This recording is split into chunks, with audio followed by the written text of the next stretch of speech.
Hi guys, White Witch 110 here. I had been reading you the cabin story, the next part. I'm just moving some stuff around. I wasn't too happy with some of it, so I rewrote a portion of it. I haven't deleted what I had read before. I have to go in and figure out which ones it is, because I think one of them I didn't say cabin in the, what do you call it, in the title. So I've got to go back, check that out, and I'll be deleting the ones where I read what I had written. Some of it's going to sound the same, others isn't. I've got 18 pages here. So for those of you that hang on till the end, thank you very much. News. What news? It hasn't been too bad this weekend. It's been a busy weekend for us. Hubby re-injured his back. He pulled the muscle again. My foot, the bony spur, has been acting up. Lovely, lovely, lovely. Not really. What else? I became a Patreon member of Voice Play yesterday. I've been contemplating it for a while, and I finally went ahead and did it. Canadian each month, it'll be $23.17, I believe, that I'll be paying. I don't have access to all of their to all of the things that they have, or all the clips they've got, but I do get to see some of the behind the scenes, which is them getting everything set up to do their video, and the guys talking to each other during, before, after. It's interesting, it's cool, I'm enjoying it. They have levels that go up to 600. I don't know if other patrons go up like that. I have no idea. But I'll be staying at the, for me it's 23. When you go in there, it says 20. But I'm guessing whatever conversion it is for Canadian, it's 23. What else? I have 2 orders coming from Shein with items for work, for the Christmas decor, and a couple of things for myself. What else? I think that's about it. I am going to start getting the bag together for Miss Chloe, for her to make some Christmas decor. I'm going to be requesting just one snowflake come back to me. Other stuff she can use for her tree, for her room, to give to friends, whatever she feels fit. This week I'm also going to be making cookies for a gentleman that's going to be retiring on the 21st. I got a really pretty tin to put his cookies in. I just have to go get parchment paper. Forgot that today. What else? Went to Dollarama, got some things for the Santa Claus bag that hubby wants to put beside the tree at work. I got some wrapping paper for boxes he already has aside, and also some, the Grey Cup is on. That's like your Super Bowl. I think it's, what did he say, 120 something, I think. I don't know. Anyways, that's what he's watching. What was I saying? Yeah, I've got some window clings. I got some Christmas boxes, some Christmas papers, some bows to use for that. I think that's all I got there. Oh, I got a nice placemat for my table at home. I think that's it. And ribbon. There's a real close-up. to do the chant that I say every morning, to put those squares on. So now I'm going 5 minutes in, and now I'm going to start reading. So like I said a few minutes ago, thank you to anyone who stays till the end. Greatly appreciate it. And I'm interested to know what your feelings are on the 17 pages that I've written. So here we go. And as I said, some you are going to hear is familiar. Her emotions ran high. A glance in his direction became overwhelming. She had to leave, a profound sadness she had not anticipated. 3 years had gone. Somehow she made it through on her own. She was there, and so was he. Scott's wife was there as well. The history between these women was far from positive. Abigail kept her distance. Scott's list of songs tore at her heart. Songs written for her, now sung to Sally.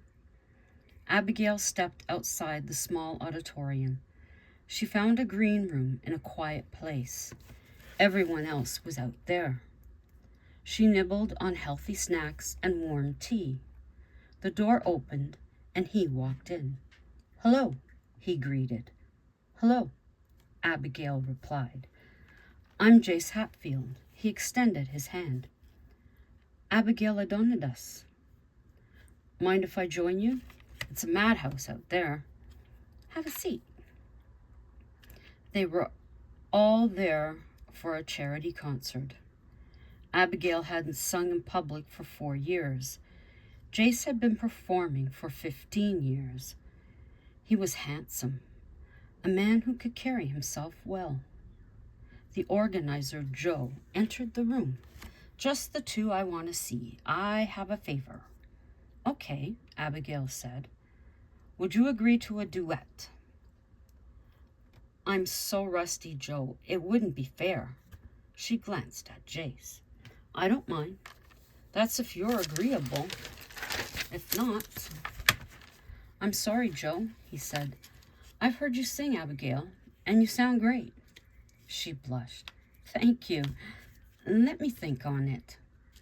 Joe agreed, but expected an answer by the end of day. "You're nervous?" Jace asked. "Yes," Abigail replied. "You shouldn't be," he told her. "You're actually considering it?" "Yes," he answered simply. How could she say no to this gorgeous man? "Think on it. I've got to get back out there." He turned at the door. "I'd really love to." Then he left.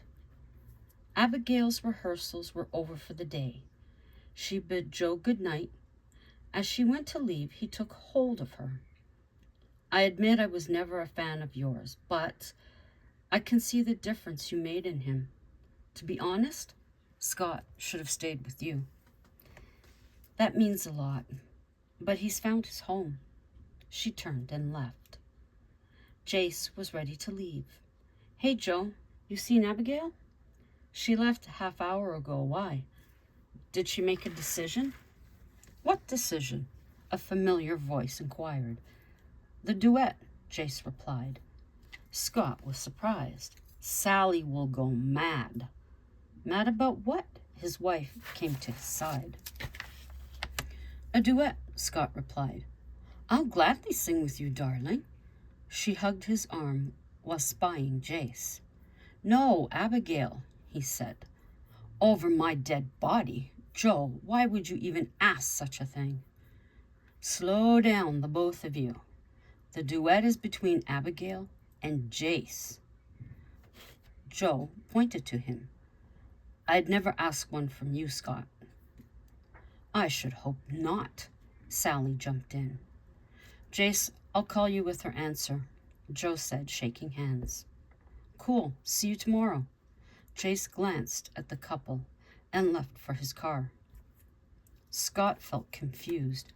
Why wasn't he a part of this duet thing? She had always sung with him. It didn't seem right. The first pang that he actually missed her.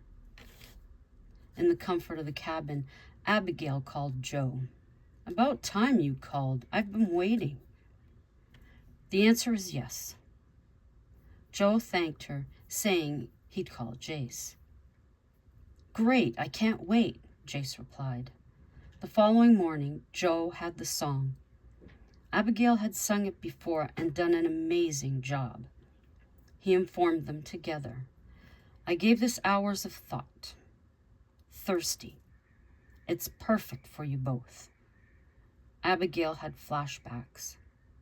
She had sung it with Sage and Scott. Seeing her reaction, Joe pleaded, "Please, Abby. You do a fabulous job." Reluctantly, she agreed and walked away. She made her way to the last row of the auditorium, her memories a million miles away. Jace came along the row, taking a seat by her. "Hey, if you really don't want to sing, that's fine." He was taking it personal. "It's nothing to do with you." Abigail looked at the ground before taking a breath. "I love the song. I've sung it with my exes." She felt exposed.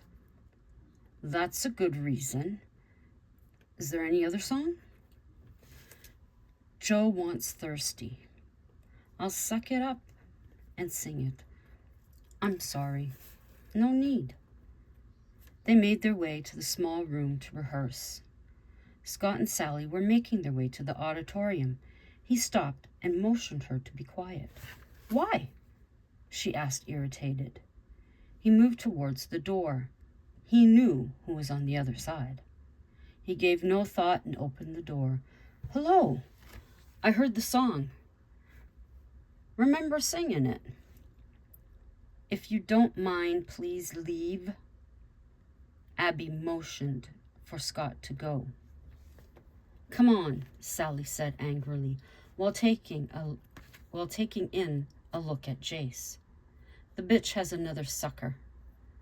Pulling Scott away, she slammed the door. What did she mean by sucker? Jace was concerned and confused. This was a bad idea. Abigail walked out the door. Jace sat wondering what had happened. By the time the encounter sunk in, she was nowhere in sight.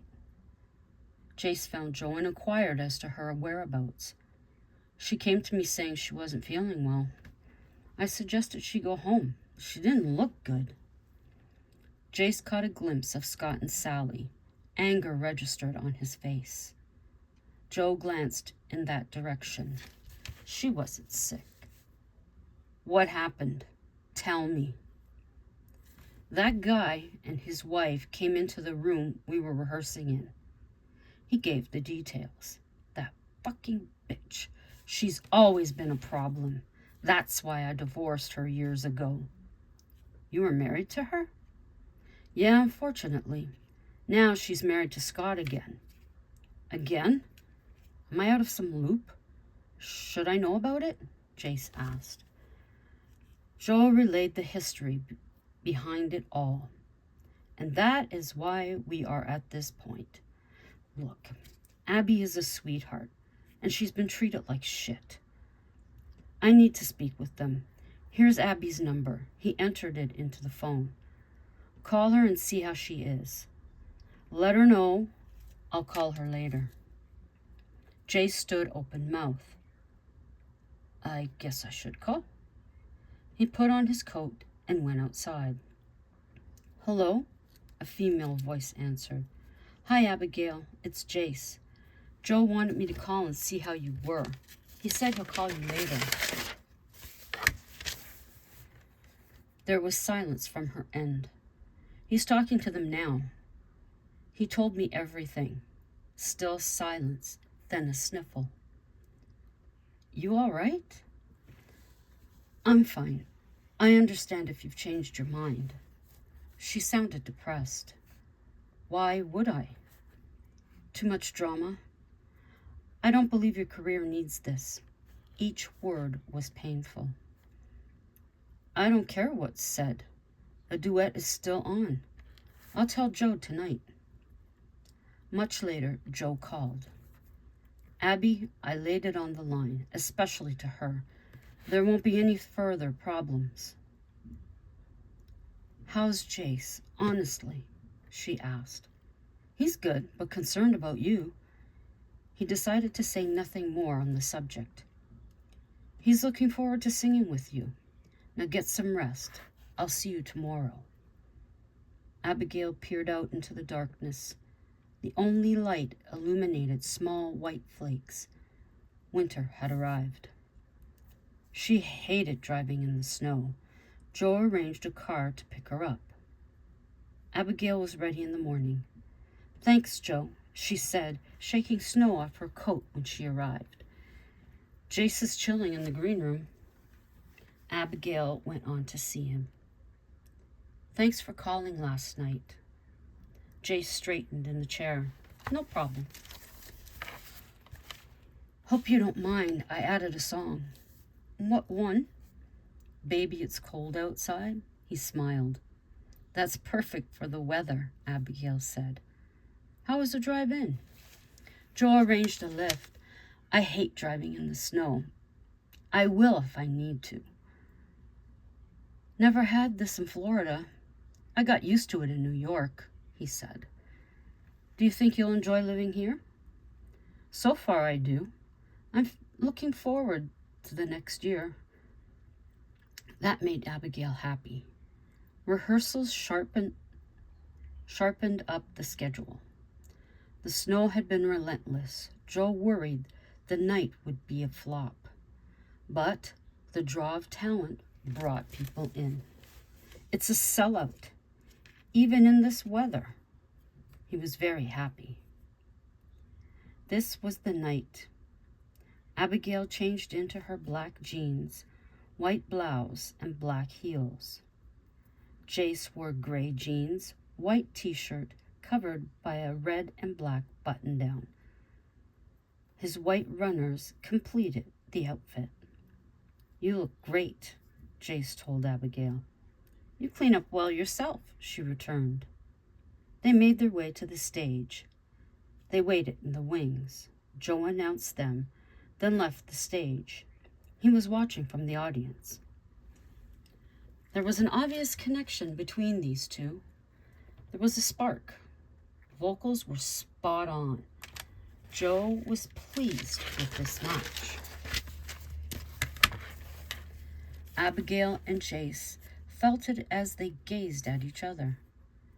Both songs left the crowds wanting more.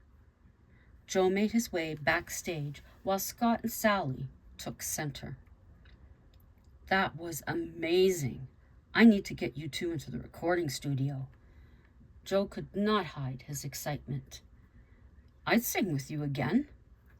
Same here, but I'm not sure about recording. Joe, you know my stand on that. She reminded him. Think about it. That's all I'm asking. The concert ended. Everyone took a bow. It was time to celebrate the success. A party was being held at a restaurant nearby. Joe, think I'll call it a night. Can you call Lyft? Abby asked. You don't want to go? Jace will be there. And so will Scott and Sally. No, thank you. Jace joined up with them. You coming? No, she's going home, Joe answered for her. I'm calling a Lyft. I can drive you. Just give me directions. No, you go to the party. Joe left them to figure it out. Honestly, I don't feel like going if you're not there. I only know you and Joe. Are you sure? Yes. I enjoy your company. Her face flushed. I enjoy yours as well. She gave him directions and they started off. Snow was still falling. They discussed city living. Turning up the driveway, she was relieved when they parked. This is a nice place. It belonged to my uncle. My dad lived in the apartment above the garage. They're both gone now. I'm sorry. Thank you. Let's get inside. Abby slid out of the car. Inside, they removed their coats and boots. A cozy place. Do you use the fireplace? Yes, I suppose I should get it started. Take the chill out. I'll do it. Didn't take long. The crackle of wood filled the room. That feels good. Love the smell. Yes. Would you like something to eat? I have homemade cheddar and broccoli soup. Sounds good. If you'd like a beer, help yourself to the fridge. Jace pulled out 2 and placed them on the table. Abigail set out the bowls and spoons with crackers. Help yourself, it's ready. The soup warmed them. Jace took the empty bowls to the dishwasher. Abby looked out the window. It's really coming down. I guess I should get going. He stood behind her. No way, you can't drive in that. You don't know these roads. I have a guest room you can use. Come on. She took him up to the room. Nice room. I should have stayed here instead of the hotel. The hotel isn't nice? No, it's fine. This feels more like home. I'm looking forward to getting an apartment. Why not take the one over the garage? It's furnished, just needs a freshen up. How much rent? He asked. None. Your expense would be electric and internet. You sure? Yes. No one has ever paid rent, she explained. When could I move in? Tomorrow, if the weather allows. I'll put fresh sheets and comforter on the bed. I'll dust and wipe down surfaces. Thanks. I'll take care of the bathroom. He was excited at the prospect of his own place. Well, I'm tired. Sorry to be such a spoilsport. No problem, I'm tired too. And don't worry, I don't sleepwalk naked. He waited for her reaction. I have underwear on. He waited again. I'm joking, don't worry. Ah, a joker, she laughed. Behind her door, imagination took hold. She quickly reminded herself this was not healthy. Admit it, girl. You want more than a friendship, she told herself. Now, what if he brought a woman home? How would she react? Jace stripped down to his boxers. He turned down the sheets and slid under. He was attracted to her. Her past didn't matter. Everyone had one. Their age might be a concern for people, but not him. How would she handle it? Everything had been so natural. His eyes were heavy, so he gave in to sleep. He woke in the morning to the aroma of pancakes and fresh coffee. Hey, sleepyhead. You sleep well? Abigail asked, as he poured himself a drink of black coffee. I'll grab my stuff from the hotel after breakfast. Good. It'll be nice to have someone around again. Abby gave him a key. I'll feel much better, safer. I'm glad. I'll help with things when I get back. Have you thought any more about recording? Honestly, no, but I'll say yes. She gave in. This made Jace extremely content. Abigail had made good headway with the apartment by the time he returned. Sheets are in the wash. The comforter is hanging up to dry. All fresh on the bed. I'll leave the rest to you. No problem. Thanks for everything. I don't feel so out of place, Jace said. You never should have. She placed a hand on his shoulder. You're a part of us now. She left. Jace watched from the living room window. He seen her as she ran across the driveway, catching herself as she nearly fell. Completing the cleaning, he took a better look around the apartment. It did feel like home. He drew himself a warm bath and relaxed. Abigail sat watching television. It had been a busy day, and she fell asleep. It was early evening when she woke up. It was dark. There was a knock on her door. Abby peeked through the peephole. It was Jace. "I bought dinner. Come on in." She opened the door wide. It was a bag for Mary Brown's chicken. "This is the best chicken in town." She locked the door behind him. Jace went to the kitchen. He made himself at home, finding plates and forks. "Thank you for dinner. I slept all afternoon. I just woke up." "Then I'm glad I came over. I was out buying groceries and thought, why not, as a thank you." "There was no need for that. I should be thanking you." The words came out. "I really feel safe." "You didn't before?" She had to say it now. "No, years ago." She stopped. "My life is a mess. I had a boyfriend who came here from Toronto. He was very controlling.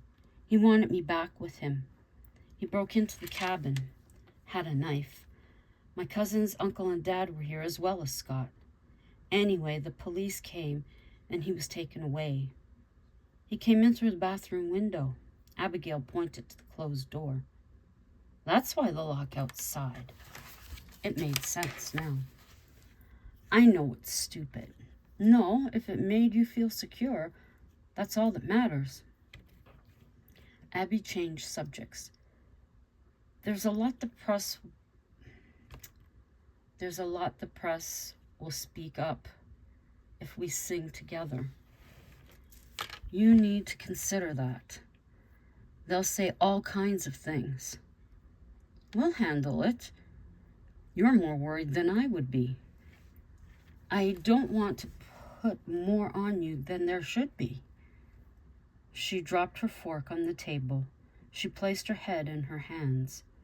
Jace went around to her. "Hey, don't do this to yourself." His finger to her chin. "They can say what they want. That's what they get paid for. We know the truth. That's all that matters." He searched her eyes. "Where were you 10 years ago?" "Not here, but I am now." He smiled. She wanted to say more. "My first real friend here," Jace said. "When I'm homesick, you can remind me why I'm here." "Why are you here?" "To find what I couldn't there. I think I found part of it," he began. "A stable job and home. What's left?" Jace hesitated. "Someone. That will come in time." "Yes," he said. There was an awkward silence. "Well, I'm going to get off. Glad you enjoyed dinner." "Very much." Abigail seen him to the door. "Sleep well." All locked up, lights off, she made her way to bed. There should have been a kiss there. She stopped for a moment at the guest room. "Oh, well," she sighed. Jake spoke with Joe. They were going to record. Joe phoned Abby. "Glad you're agreeing. You know he's interested." "I thought there was a chance. I'll be careful. I'll keep him out of my bed." Monday morning, Jace offered to drive. Abigail was going to say no, but said yes. Joe met them at the studio door. He gave Abby a hug. "I'd like to start with Thirsty, then move on." They got to work. Christmas was coming. Joe wanted this done before. Day after day, they came together in good humor. On shorter days, for Jace, Abigail drove separately. They were both in the studio on this day. The door opened. Scott walked in. "Sorry, wrong door," he smiled.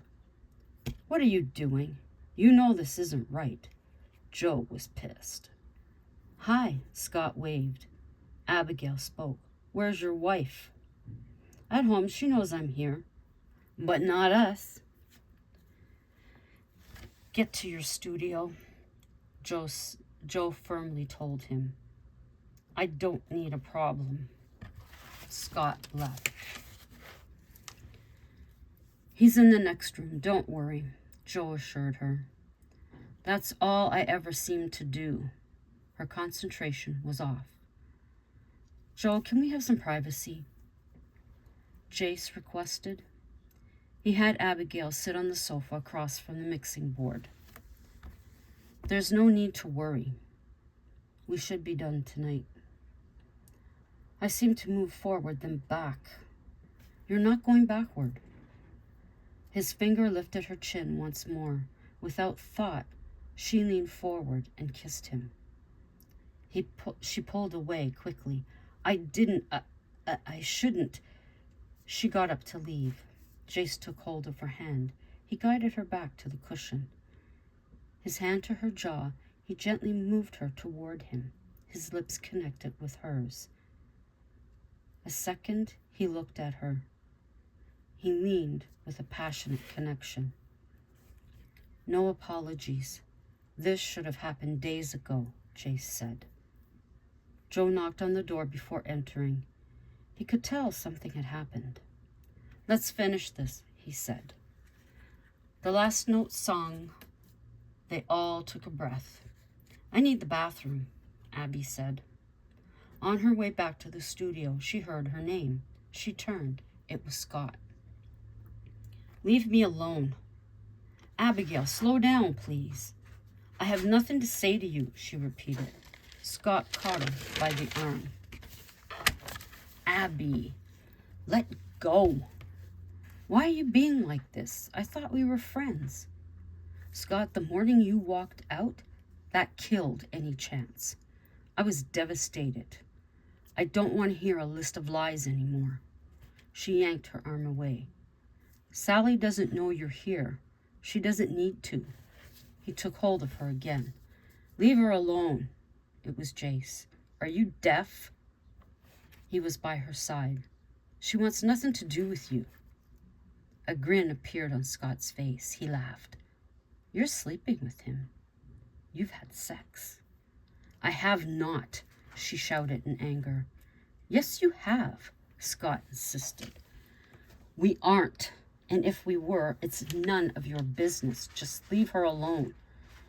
You've done enough damage. A kid telling me he had no chance to finish. Abigail found her strength. She went directly to Scott. You have some nerve making that comment. Quietly, he said. Are you sleeping with him? I'm not. When I do, it's none of your damn business. You admit you will. His eyes glared into hers. Back off. You have no claim to me. Remember, you gave that up 3 years ago. Jace stepped forward. Joe held him back. They need to have this out. Helpless, he watched. If you hadn't been who you were, I still would be there. And what the hell does that mean? Who else was I supposed to be? Your ruthless wife? Sorry, I'm not like that. I'm not that low. You knew who I was. That's why you played me. I was dumb enough to allow it to happen. It was pouring out of her now, and no tears. Abby had cried enough over him. I was always there, even when I was advised against it. I was there. I supported you every second of the day that year. I supported you every second of the day, of the years. All those years, I was there even when I was treated like shit. I was the obedient dog, sitting at home, waiting by the door, waiting for the master to come home, ready to spill my love over you. So grateful you chose me time and again. You made me feel like a whore. You did nothing to change it. I thought you had. I believed it. I believed you loved me forever.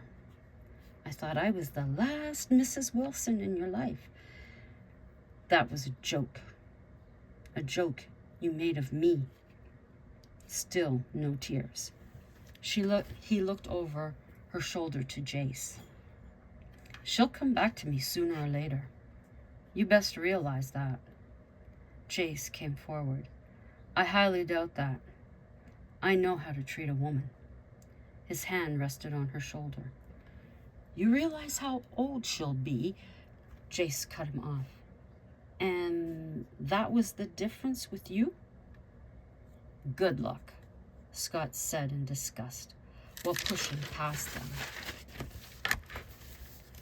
Joe raced after Scott. Jace stayed with Abigail. You all right?